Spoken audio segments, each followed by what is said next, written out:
신앙 고백하시겠습니다. 나는 전능하신 아버지 하나님 천지의 창조주를 믿습니다. 나는 그의 유일하신 아들 우리 주 예수 그리스도를 믿습니다.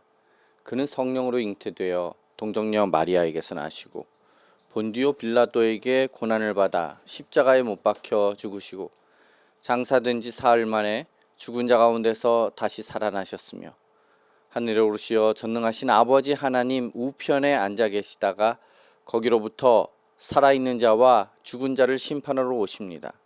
나는 성령을 믿으며 거룩한 공교회와 성도의 교제와 죄를 용서받는 것과 몸의 부활과 영생을 믿습니다. 아멘. 찬송가 336장 찬송 부르시겠습니다.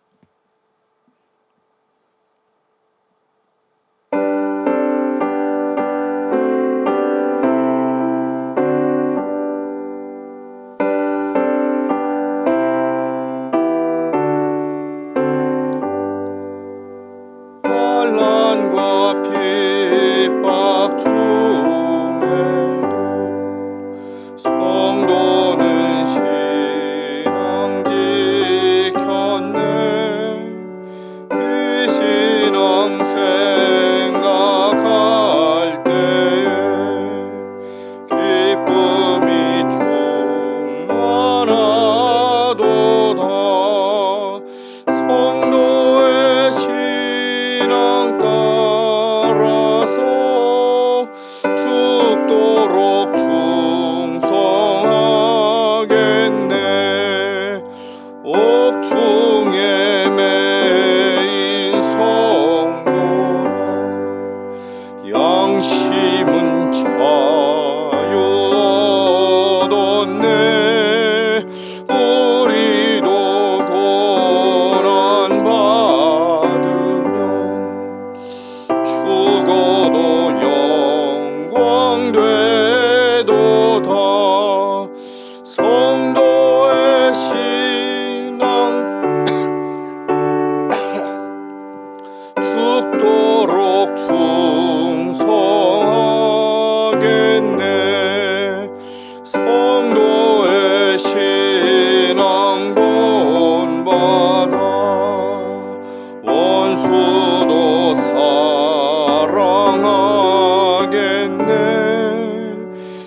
인자한 언어 행실로 이 신앙 전파하리라.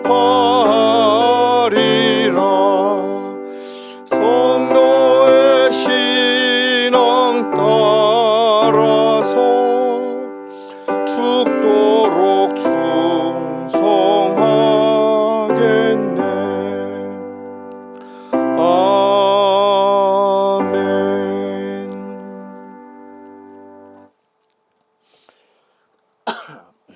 함께 나누실 말씀은 고린도 후서 1장입니다.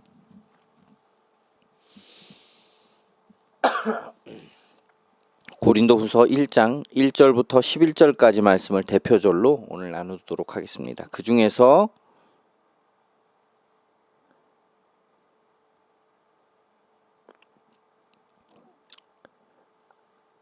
5절을 대표절로 제가 대독하겠습니다.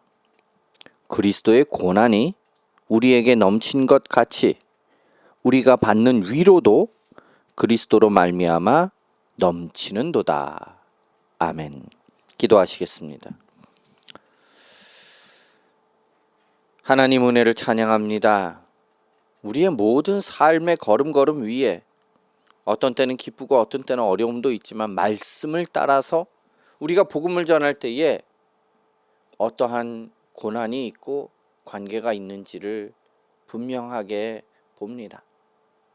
하나님, 우리의 믿음을 굳건하게 하시사 이 고난 가운데의 삶을 넉넉하게 이겨나가도록 오늘도 인도하여 주옵시고, 특별히 말씀 안에서 깨닫게 하시고 결단하게 하셔서 우리의 삶이 이리 휘청 저리 휘청 휘둘리는 삶이 아니라 말씀 안에서 굳건하게 더욱더 견고하게 되어지는 삶이 되게 하옵소서.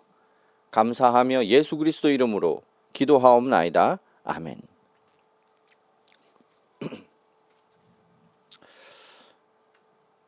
환난 중에 받는 위로에 대해서 오늘 나누고자 합니다. 이 가운데서 하나님의 영원하신 주권과 우리를 그리스도 안에서 늘 신실하게 붙드시는 그 은혜가 오늘 우리가 이 세상의 삶을 살아가는 가운데에 넘치기를 간구합니다. 우리가 살펴볼 고린도후서 1장 말씀은 이 환난 가운데에서 신실한 하나님의 모습들, 그 본질을 이야기를 하고 있습니다. 특별히 1절부터 11절까지는 복음을 전하며 겪는 수많은 환난, 그리고 오해 속에서도 초대교회 당시에는 이 고난이라는 게 목숨과도 연관이 있었어요. 많은 핍박과, 그리고 오늘날은 환난이라는 것이 여러 가지 손해를 보는 모습으로 또 변화되어서 나타나고 있습니다. 그리고 오해도 많이 받지요. 이 가운데에서도 하나님의 신실하심과 위로하심을 신뢰하면서 사역을 이어갔던 사도 바울의 눈물 어린 고백과 심오한 영적 지침을 배우기를 소망합니다. 고린도 교회 성도들 중 일부는 바울이 겪는 수많은 고난을 보면서 사도의 자격을 의심했어요. 그의 사역이 하나님의 축복을 받지 못해서 고통당한 것이라고 비난받기도 했습니다. 오늘날 우리가 생각하는 잘못된 인식과 매우 흡사하지 않습니까? 이에 바울은 자신의 고난이 수치스러운 것이 아니고 오히려 그리스도의 위로를 넘치게 하는 통로이며 성도 공동체를 견고하게 세우는 영적 자양분임을 말하고 있습니다. 바울은 하나님의 뜻으로 말미암아 그리스도 예수의 사도된 바울, 이렇게 자신에 대해서 이야기를 합니다. 그는 형제 디모데와 함께 고린도 교회에 있는 하나님의 교회와 온 아가야에 있는 모든 성도에게 하나님 우리 주 아버지와 우리 주 예수 그리스도로부터 오는 은혜와 평강을 기원하고 있지요. 이것은 단순한 인사가 아닙니다. 갈등과 오해로 얼룩진 고린도 교회 공동체를 향해서 자신의 사도적 권위, 그리고 신적 기원이 어떻게 되는지를 엄격하게 고백하는 인사말이에요. 교회의 정체성과 직분은 인간이 선택하는 것이 아닙니다. 혈통에 기인하지도 않습니다. 오직 하나님의 주권적인 작정하심과 뜻에 근거하는 것이에요.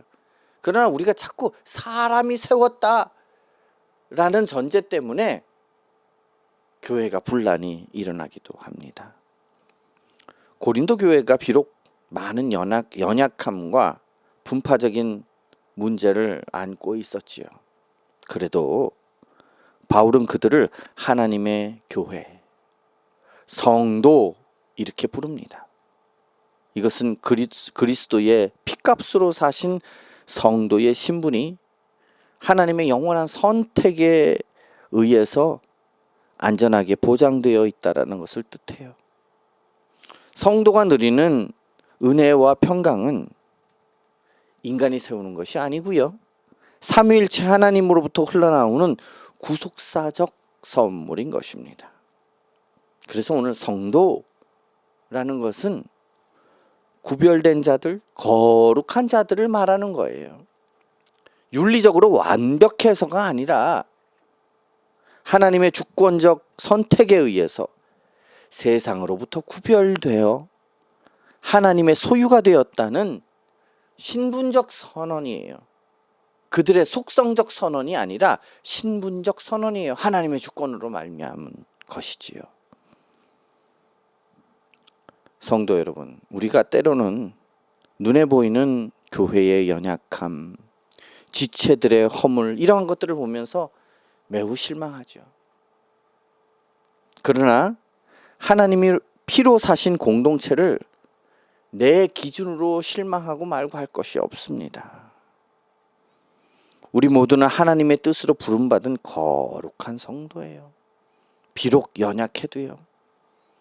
그래서 내 옆에 있는 지체를 주님이 택하신 성도로 존중하고 날마다 하늘로부터 임하는 은혜와 평강을 함께 나누는 그러한 거룩한 성도가 되어야 할 것입니다. 바울은 문안 인사가 끝나고 나서 찬송을 합니다.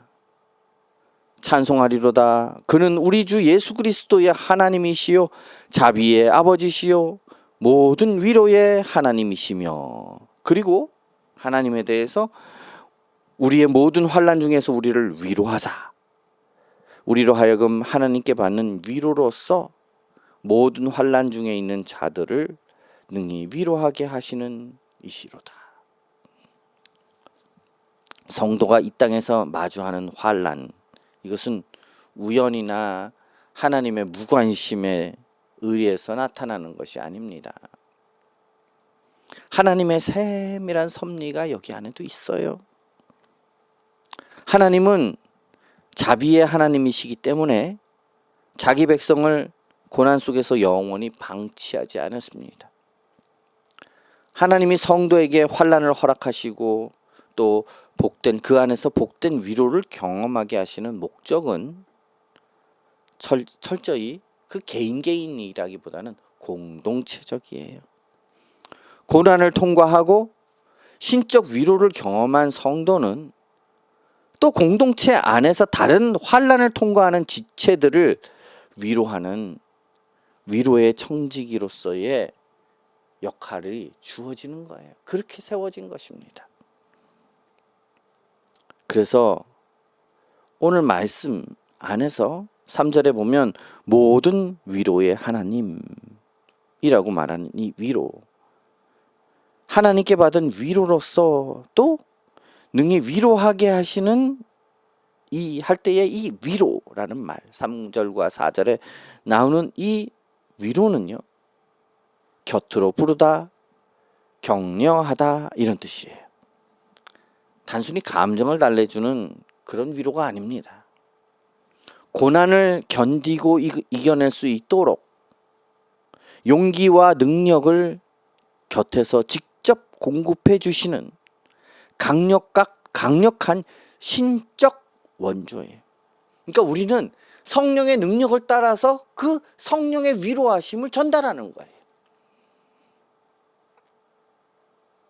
삶의 깊은 환난과 고통 속에서 하나님이 계시다면 왜 나에게 이런 아픔을 주는가 이렇게 낙심하고 있지는 않습니까?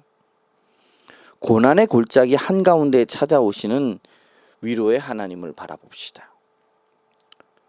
우리가 오늘 눈물로 통과하고 있는 그 고통의 자리는 장차 동일한 아픔을 겪게 되는 내 옆에 형제 자매를 살리고 치유하는 가장 강력한 영적 도구가 되는 것입니다.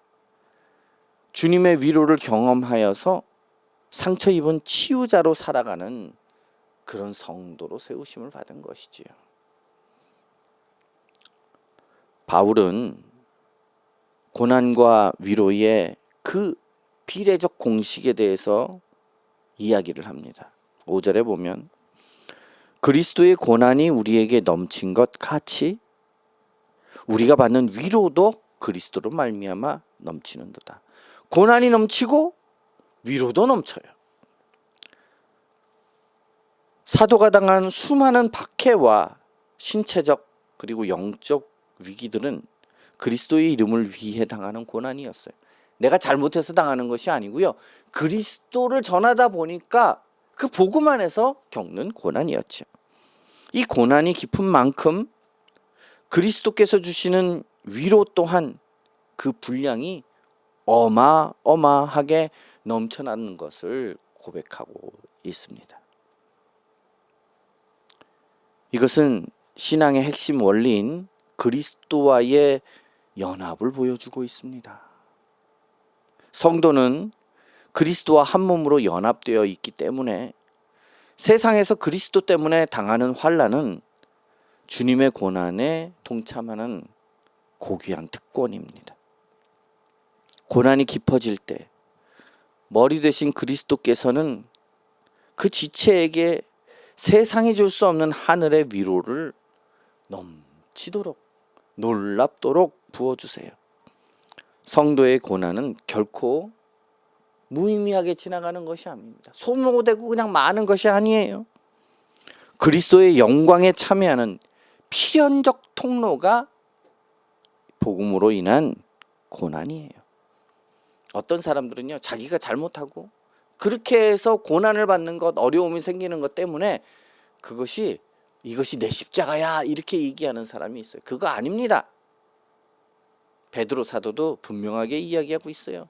자기 잘못으로 인해서 받는 고난은 그것이 무슨 유익이 있겠느냐 이 얘기예요.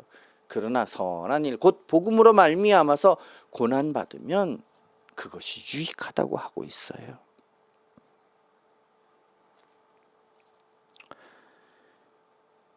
고난이 넘친 것 같이 이 넘치다라는 것은 말 그대로 차고 넘치는 거예요. 풍부하다라는 거예요. 그리스도의 고난이 성도의 삶에 가득할 때에 하나님의 채우시는 위로도 그 고난을 압도하고도 남을 만큼 풍성하게 공급되는 것을 나타냅니다. 고난이 자기 자랑이 되어서는 안 될 거예요. 그렇다고. 하나님을 나타내는 도구입니다. 하나님의 영광이 나타나는 도구예요. 예수님을 올바르게 믿고 진리 편에 서려고 할 때에 세상으로부터 오는 오해, 세상으로부터 오는 손해, 이게 있습니까? 그것을 부끄러워하거나 피하려고 하지 맙시다. 그러한 고난은 우리가 그리스도와 연합된 참된 주님의 백성이다라고 하는 영광스러운 증거가 되는 거예요. 고난의 양이 많을수록 주님이 부어주실 영적 위로, 영적 평강, 이 분량도 비례해서 넘칠 것이라는 거지요. 당당히 믿음의 길을 걸어갑시다. 바울은 사도직의 이타적 성격을 말합니다. 우리가 환난 당하는 것도 너희가 위로와 구원을 받게 하려는 것이요. 우리가 위로를 받는 것도 너희가 위로를 받게 하려는 것이니 환난도 위로도 다 형제들을 위해서 있는 것이다 라고 얘기해요. 사도의 고난과 위로는 모두 고린도 교회 성도들의 영적 유익을 위한 것이었다고 고백하고 있습니다.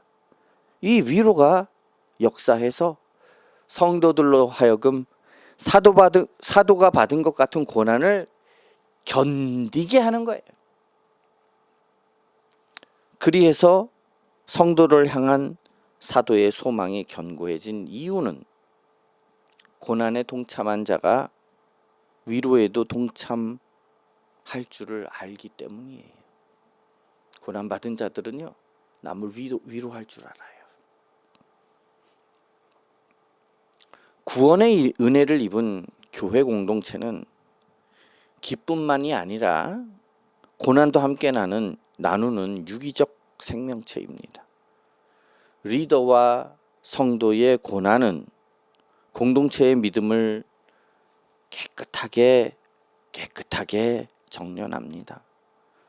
구원의 도리를 깊이 깨닫게 하는 도구가 되는 것이지요. 성도의 신앙은 고난이 없는 온실 속에서 자라지 않습니다. 환난을 통과해요. 인내를 배우는 과정 속에서 비로소 견고하게, 7절에 말하는 견고하게 하다라는 그 견고하게 세워집니다. 하나님은 교회를 거룩하게 하시기 위해서 반드시 고난과 위로의 파도를 선하게 사용해요. 올라가기도 하고 내려가기도 하는 그 파도의 모양과 똑같습니다. 선하게 사용하십니다. 그래서 견디게 하신다라는 거예요. 단순히 수동적으로 참는 것이 아니고요. 무거운 짐 아래서 끝까지 버티면서 앞으로 나가게 하는 그 역동적인 인내. 막 바람은 불어치는데 오히려 앞쪽으로 나가게 하는 그 인내를 말합니다. 위로의 은혜가 성도에게 임할 때에 고난을 파괴적이지 않게 소화해내는 이 영적 복원력이 생기게 되는 것이에요. 가정이나 교회 안에서 모든 관계 안에서 다른 지체의 아픔을 보면서 방관하고 있지는 않습니까? 혹은 나 자신의 고난 때문에 낙심해서 주저앉아 있고 있지는 않습니까? 성도의 고난은 공동체를 단단하게 만드는 은혜의 방편입니다. 서로 짐을 나누어 집시다.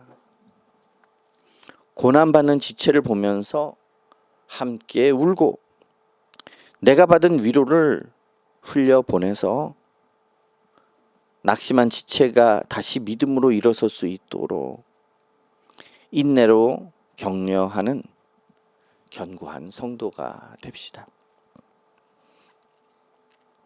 바울은 자신이 아시아에서 당한 구체적인 환난은 성도들이 알기를 원했어요. 이 고난은 힘에 겹도록 심해서 8절에 보면 살 소망이 끊어지고 9절에는 마음의 사형 선고를 받은 줄 알았던 그 극적인 한계 상황이었습니다. 그렇지만 바울은 이 비참한 절망의 상태 속에서 위대한 신앙의 고백을 합니다. 이는 우리로 자기를 의지하지 말고 오직 죽은 자를 다시 살리시는 하나님만 의지하게 하심이라. 9절에 이렇게 말씀하고 있어요. 인간은 본성적으로 자신의 지혜와 자원, 환경을 의지하려는 뿌리 깊은 교만을 가지고 있습니다. 자기 지혜, 자기 자원, 자기 환경을 의지하려는 교만 말이지요. 하나님은 자기 백성의 이러한 전적 무능을 깨닫게 하세요. 철저하게 깨닫게 하십니다. 그래서 인간의 모든 소망과 수단이 완벽하게 끊어지는 죽음의 물턱으로 몰고 가기도 해요. 자기를 의지하던 손을 완전히 놓게 하시는 거룩한 영적 훈련이에요. 사람이 자기를 의지해봤자 무엇이냐는 거지요. 성도의 참된 신앙과 신뢰는 내 가능성이 1이다, 2다 이게 아니에요. 내 가능성이 0이다. 0이 되는 그 자리에서 오직 생사의 주관자이신 부활의 하나님만을 바라볼 때에 비로소 그 신앙이 순전하게 피어나는 거예요. 사도 바울이 사형 선고에 대해서 이야기하는데 법정에서 내려진 최종 판결을 말하지요. 인간의 법정이나 환경은 바울에게 끝 이렇게 선고를 내리지만 하나님은 그 판결을 뒤집으십니다. 생명의 역사를 집행하셨어요. 성도 여러분, 지금 사방이 꽉 막혀서 살 소망이 끊어진 것 같은 상태, 재정적으로나 육체적으로나 영적으로나 사형 선고와 같은 때를 지나고 있습니까? 내 잔꾀, 인간적 백그라운드를 의지하던 교만, 그런 것들을 의지하려고 하는 것 자체가 교만이에요. 그 손을 놓으라는 주님의 엄중한 사인인 줄 알아야 할 것입니다. 내 능력이 끝나는 그 자리가 하나님의 전능하심이 시작되는 자리입니다. 인간의 계산을 멈추고 죽은 자를 살리시는 부활의 주님께 우리 인생의 운전대를 맡깁시다. 바울은 구원에 대해서 과거와 현재와 미래를 당당하게 선포합니다. 그가 이같이 큰 사망에서 우리를 건지셨고 또 건지실 것이며 이후에도 건지시기를 그에게 바라노라. 이렇게 과거와 현재와 미래에 대해서 이야기해요. 그리고 고린도 성도들을 향해서 너희도 우리를 위하여 간구함으로 도우라. 이렇게 요청합니다. 많은 사람들의 기도로 얻은 은혜로 말미암아서 많은 사람이 사도 일행을 위해서 하나님께 감사하게 하는 거예요. 하나님의 구원의 사역은 단회적 사건이 아닙니다. 성도의 일평생 역사 전체를 다 통틀어서 관통해서 신실하게 지속되고 있어요. 과거에 건지신 하나님, 그 하나님이 현재에도 미래의 종말론적 완성의 그 날까지도 자기 백성을 반드시 견인하시고 건져내신다라는 겁니다. 또한 하나님은 자신의 절대적인 주권적 작정을 성취해 나가실 때에 성도들의 중보기도라는 역사적 방편을 사용하세요. 중보기도를 사용하신다라는 것입니다. 기도는 하나님의 보좌를 움직이는 거룩한 동력이에요. 응답의 결과로 공동체 전체가 하나님께 영광과 감사를 돌리게 만드는 은혜의 선순환, 하나님의 역사, 하나님의 계획, 하나님의 섭리, 거기에는 또 우리의 기도, 다른 이들을 위한 기도가 들어있는 거예요. 그래서 간구함으로 도우라라는 이 말씀은 함께 연합해서 힘을 다해서 사역하다는 뜻이에요. 기도는 영적 구경꾼이 하는 것이 아닙니다. 고난받은 자와 함께 영적 전투의 현장에서 함께 땀 흘리는 치열한 동력임을 보여주는 거예요. 성도 여러분, 과거에 우리를 죄와 사망에서 건지신 신실한 하나님이 오늘 우리의 문제에서도 그리고 미래의 영원한 날까지도 완벽하게 건져내실 것을 신뢰해야 할 것입니다. 낙심과 두려움을 멈추고 미래적 구원의 확신 속에 거합시다.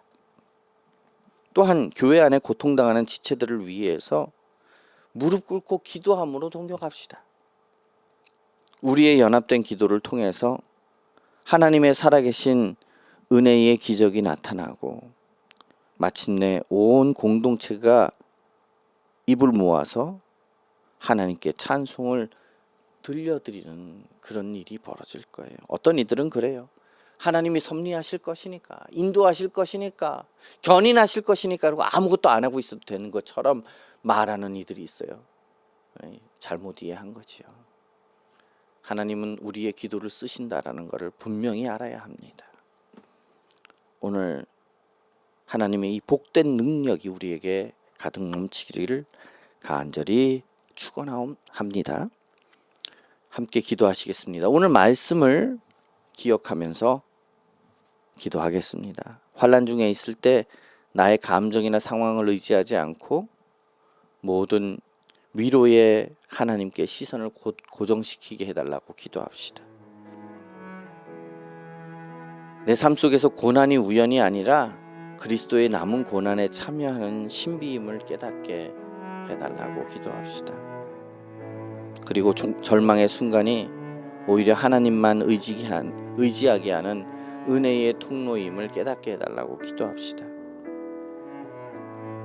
하나님에 대해서 과거 그 은혜를 기억하면서 현재 환난 속에서도 그리고 앞으로도 계속해서 나를 인도하실 것을 믿고 하나님께 전권을 맡기는 은혜가 있게 해달라고 기도합시다. 또한 함께 기도해 주는 지체들의 간절함을 귀하게 여기게 해달라고 기도합시다. 또한 우리가 거기에 동참해야 할 것이고요. 금요일은 항상 교회를 위해서 기도합니다. 교회가 고난 중에 있는 성도들의 아픔을 하나님께 받은 신령한 위로를 흘려보내는 통로가 되게 해달라고 그렇게 기도합시다.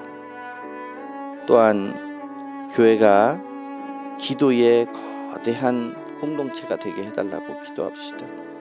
그래서 환난에서 건져내는 은혜가 있게 해달라고 기도합시다. 고난을 두려워하거나 피하지 않고 교회가 마땅히 져야 할 그리스도의 십자가를 즐거이 지는 공동체가 되게 해달라고 기도합시다. 특별히 세상의 압박과 위기 속에서 흔들리지 않는 교회 되게 해달라고 기도합시다. 교회가 환난을 통과할 때마다 은혜를 베푸신 하나님을 기억하고 공적으로 서로 안에서 하나님께 감사를 드리게 해달라고 기도하겠습니다. 다 같이 오늘 말씀과 또 교회를 위해서 기도합니다. 하나님 아버지 은혜를 감사합니다. 모든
주기도문 하시겠습니다.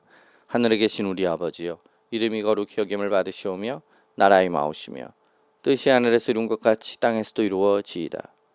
오늘날 우리에게 일용할 양식을 주옵시고 우리가 우리에게 죄진 자를 사하여 준 것 같이 우리의 죄를 사하여 주옵시고 우리를 시험에 들게 하지 마옵시고 다만 악에서 구하옵소서. 대개 나라와 권세와 영광이 아버지께 영원히 있사옵나이다. 아멘. 각자 가지고 오신 기도 제목으로 좀 더 기도하시다가 기도회를 마치시면 되겠습니다. 평안한 밤 되십시오. 감사합니다.